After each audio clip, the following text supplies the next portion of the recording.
प्रधानाचार्य महोदय, यहाँ पे उपस्थित सभी सम्माननीय प्राध्यापक, अध्यापकगण एवं उपस्थित प्रिय विद्यार्थियों, जैसे कि अभी प्रधानाचार्य महोदय ने आपको अवगत करवाया कि आज आपकी पाठशाला में राष्ट्रीय किशोर स्वास्थ्य कार्यक्रम का आयोजन हो रहा है। इस कार्यक्रम के अंतर्गत ही पिछले 1 या 2 दिन में यहाँ हमारी एक स्वास्थ्य की टीम आई, जिन्होंने आप लोगों के स्वास्थ्य का आकलन किया। तो मैं अभी डॉक्टर साहब से यही बात कर रहा था, डॉक्टर अनिल से, जो उसके प्रभारी है टीम के, तो उन्होंने ये संतोष व्यक्त किया, खुशी जाहिर की कि आपकी पाठशाला के जो अधिकतर बच्चे वो पूर्णतः स्वस्थ है।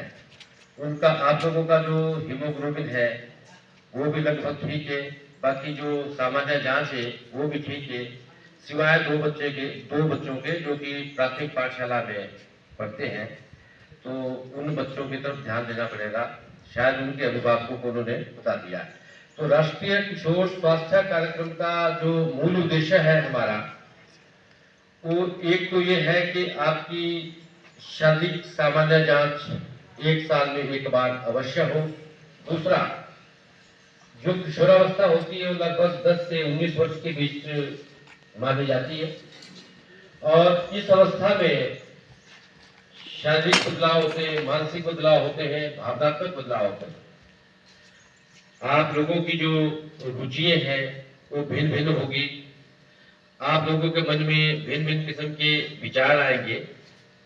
तो ये अगर ऐसा होता है तो ये सामान्य सी बात है, लेकिन कोई भी अगर आपको विशेष बदलाव अपने आप में दिखता है तो आप अपने अभिभावकों से बात कीजिए, माता पिता से, भाई बहन से और अध्यापकों से।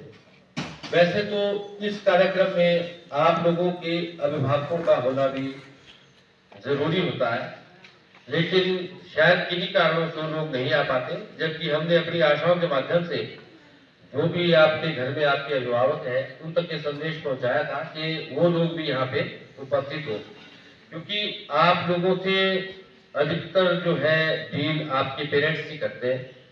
पाठशाला में तो आप मात्र 5 या 6 घंटे रहते होंगे, बाकी तो आप सारा समय अपना घर में व्यतीत करते हैं या आस पड़ोस में, तो इसलिए उनका होना भी अनिवार्य था। लेकिन चलो कोई बात नहीं। तो मैं आपको ये जानकारी देना चाह रहा हूँ कि राष्ट्रीय किशोर स्वास्थ्य कार्यक्रम में जो है मानसिक स्वास्थ्य का भी एक अहम भूमिका होती है। इसके विषय में भी आप लोगों को जागरूक करना होता है।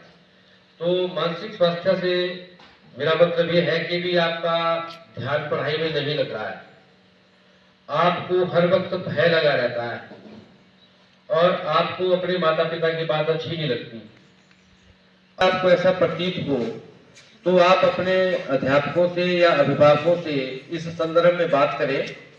तो इसके लिए हमने नए दिशा केंद्र खोले हैं, या आप अपने नजदीक के प्राथमिक स्वास्थ्य केंद्र में जाएं, या आशा से संपर्क करें, या स्वास्थ्य उपकेंद्र में जाएं। तो उसमें जो है आप लोगों की काउंसलिंग की जाएगी और आपका परीक्षण किया जाएगा हर तरीके से। मैं व्यक्तिगत स्वच्छता के बारे में भी बात करूंगा, पर्सनल हाइजीन।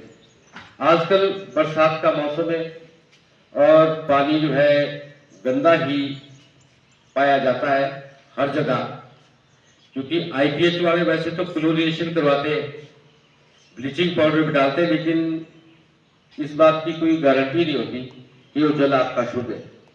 तो इन दिनों बरसात में जल के शुद्धिकरण के लिए वैसे तो विभाग करता है, उनको दिशा निर्देश होता है, लेकिन कई कारणों से नहीं हो पाता।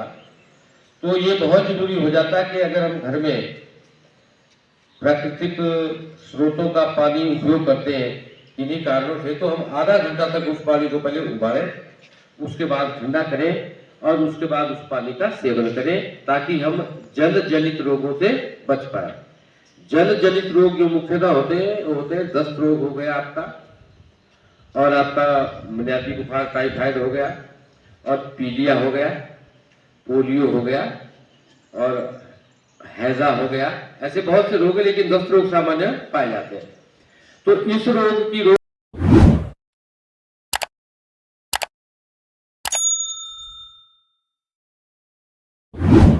तो उसके साथ आपको विटामिन सी के लिए एक आंवला भी खाना चाहिए। आंवला ना हो तो नींबू, नींबू ना हो तो अमरूद का सलाद। तो इस किस्म से हमारे को भोजन की जो है वो प्लानिंग करनी चाहिए। और भोजन करने से पहले हाथ धोना बहुत ही अनिवार्य है, अति अनिवार्य है। वो इसलिए अनिवार्य है क्योंकि हम जगह जगह रोगाणु विषाणु विद्यमान होते हैं पर्यावरण में, हम हाथ लगाते रहते हैं और उन रोगाणु और विषाणुओं को हम नंगी आंखों से नहीं देख सकते। माइक्रोस्कोप की सहायता से ही देखा जा सकता है कि हमारे हाथ कितने गंदे हैं।